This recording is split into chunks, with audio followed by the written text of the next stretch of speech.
Hello students, कैसे हैं आप। बाल्यान जीएस क्लासेस में आपका एक बार फिर स्वागत है। स्टूडेंट्स, आज का हमारा टॉपिक है ताशकंद समझौता, ताशकंद डिक्लेरेशन। ताशकंद समझौता भारत और पाकिस्तान के बीच में 10 जनवरी 1966 को ताशकंद में हुआ था। इसे ताशकंद समझौता इसलिए कहा जाता है क्योंकि यह उज़्बेकिस्तान की राजधानी ताशकंद में हुआ था और उज़्बेकिस्तान 1991 से पहले भूतपूर्व सोवियत संघ का ही एक हिस्सा हुआ करता था, परंतु जब पूर्व सोवियत संघ का विघटन हो गया तो 1991 में उज़्बेकिस्तान एक अलग देश बन गया और ताशकंद उसकी राजधानी हो गई। तो इसलिए इसको ताशकंद समझौता कहा जाता है। ताशकंद समझौता इंटरनेशनल रिलेशन का एक बहुत ही महत्वपूर्ण टॉपिक है और कॉम्पिटिटिव एग्जाम में इसमें से क्वेश्चन आते ही रहते हैं तथा इसके साथ साथ यह एनसीईआरटी के 12वीं कक्षा के सिलेबस में भी दिया हुआ है।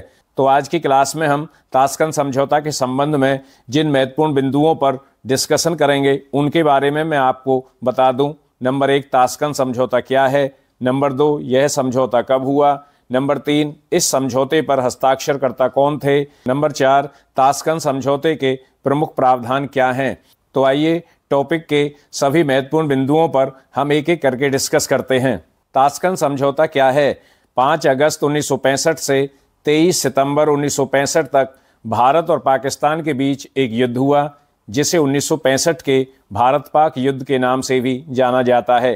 कहने का तात्पर्य है कि भारत और पाकिस्तान के बीच में सन 1965 में एक युद्ध हुआ था। पाकिस्तान ने भारत पर आक्रमण किया था। 1965 के इस युद्ध को ही भारत पाक युद्ध के नाम से जाना जाता है।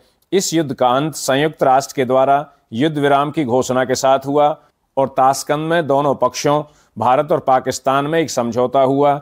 इस समझौते को ही ताशकंद समझौते का नाम दिया जाता है। संयुक्त राष्ट्र संघ के प्रयासों से, जिसमें संयुक्त राज्य अमेरिका तथा सोवियत संघ रूस की अत्यधिक भूमिका थी, युद्ध विराम की घोषणा की गई और ताशकंद में दोनों पक्षों को बुलाकर भारत और पाकिस्तान के तत्कालीन राष्ट्रपति अयूब खां और भारत के तत्कालीन प्रधानमंत्री लाल बहादुर शास्त्री को बुलाया गया और दोनों पक्षों के बीच में एक समझौता कराया गया। इस समझौते को ही ताशकंद समझौते का नाम दिया जाता है। इस समझौते को ही ताशकंद समझौता कहा जाता है। ताशकंद समझौता कब हुआ। ताशकंद समझौता 10 जनवरी 1966 को हुआ था। इसको मैं पुनः दोहरा दूं कि ताशकंद समझौता कब हुआ था। 10 जनवरी 1966 को ताशकंद समझौता हुआ था। ये एक बहुत ही महत्वपूर्ण प्रश्न बनता है कि ताशकंद समझौता कब हुआ।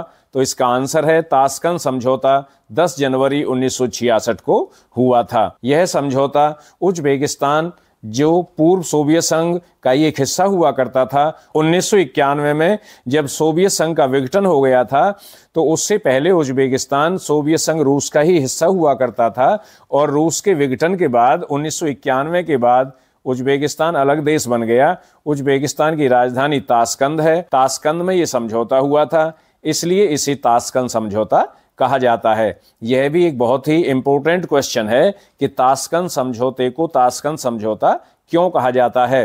तो इसका आंसर है क्योंकि यह समझौता ताशकंद में हुआ था, इसलिए इसे ताशकंद समझौता कहा जाता है। समझौते पर हस्ताक्षरकर्ता भारत के तत्कालीन प्रधानमंत्री श्री लाल बहादुर शास्त्री, पाकिस्तान के तत्कालीन राष्ट्रपति अयूब खां ने ताशकंद समझौते पर हस्ताक्षर किए। यह भी बहुत महत्वपूर्ण प्रश्न है कि इस समझौते पर किसने हस्ताक्षर किए।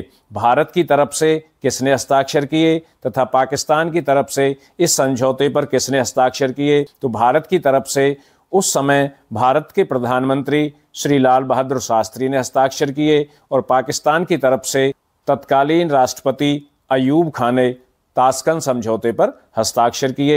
स्टूडेंट्स, आप चित्र में देख सकते हो कि एक तरफ भारत के तत्कालीन प्रधानमंत्री श्री लाल बहादुर शास्त्री बैठे हुए हैं तथा दूसरी तरफ पाकिस्तान के तत्कालीन राष्ट्रपति अयूब खां बैठे हुए हैं। इन दोनों ने ही ताशकंद समझौते पर हस्ताक्षर किए थे और यह भी कॉम्पिटिटिव एग्जाम्स के दृष्टिकोण से एक बहुत ही महत्वपूर्ण प्रश्न बनता है कि ताशकंद समझौते पर हस्ताक्षर किसने किए। तो इसका आंसर है भारत के तत्कालीन प्रधानमंत्री श्री लाल बहादुर शास्त्री ने और पाकिस्तान की तरफ से पाकिस्तान के तत्कालीन राष्ट्रपति अयूब खां ने ताशकंद समझौते पर हस्ताक्षर किए। ताशकंद समझौता भारत और पाकिस्तान के बीच हुआ था। यह प्रश्न भी एक बहुत ही दिलचस्प प्रश्न है कि ताशकंद समझौता किन दो देशों के बीच में हुआ।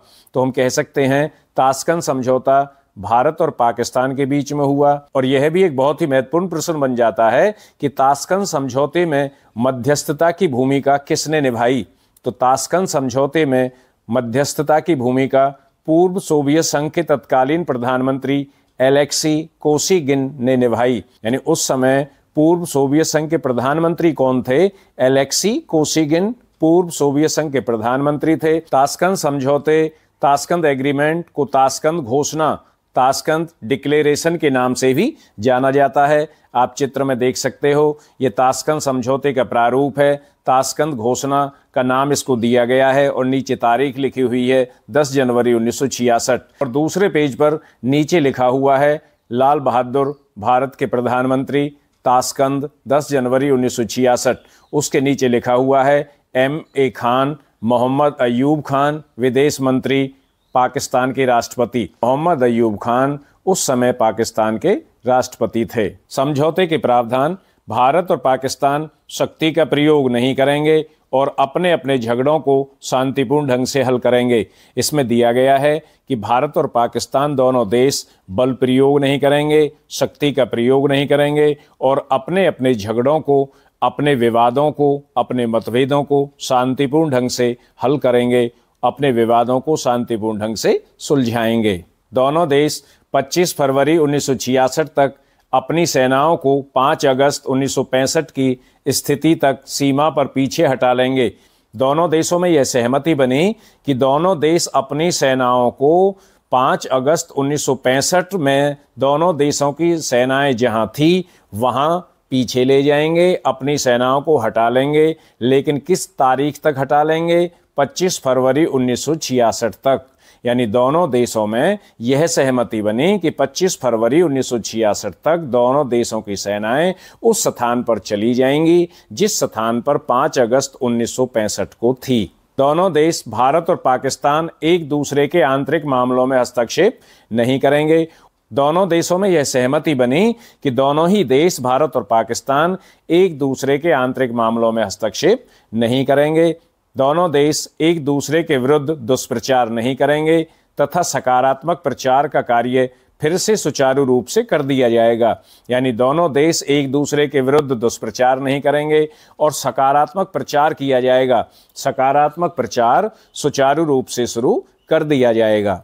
दोनों देशों के बीच आपसी हित के मामलों से संबंधित शिखर वार्ताएं तथा अन्य स्तर पर वार्ताएं जारी रहेंगी। यानी दोनों देश आपसी मामलों के संबंध में शिखर वार्ताएं करेंगे और शिखर वार्ताओं के साथ साथ छोटे लेवल पर भी या अन्य स्तर पर भी वार्ताएं चलती रहेंगी, वार्ताएं जारी रहेंगी। दोनों देशों के बीच राजनयिक संबंध फिर से स्थापित किए जाएंगे और ये संबंध 1961 के वियना संधि के आधार पर स्थापित किए जाएंगे। इसका तात्पर्य है कि दोनों देश इस बात पर सहमत हो गए कि दोनों देशों के बीच राजनयिक, डिप्लोमेटिक जो संबंध हैं, कूटनीतिक जो संबंध हैं, वो फिर से स्थापित किए जाएंगे। और ये संबंध किसके आधार पर किए जाएंगे, किस संधि के आधार पर स्थापित किए जाएंगे? 1961 के वियना संधि के आधार पर इनको स्थापित किया जाएगा। ऐसी परिस्थितियां उत्पन्न की जाएंगी कि लोगों का निर्गमन बंद किया जा सके। दोनों देशों के बीच में ऐसी परिस्थितियां उत्पन्न की जाएंगी ताकि दोनों देशों के बीच लोगों का निर्गमन बंद किया जा सके। आर्थिक, व्यापारिक तथा संचार संबंधों को फिर से स्थापित किया जाएगा तथा सांस्कृतिक आदान प्रदान को भी फिर से शुरू करने पर विचार किया जाएगा। दोनों देशों के बीच आर्थिक, व्यापारिक और संचार संबंध स्थापित किए जाएंगे तथा सांस्कृतिक संबंध फिर से स्थापित करने पर विचार किया जाएगा। सांस्कृतिक संबंधों को दोबारा शुरू करने पर विचार किया जाएगा।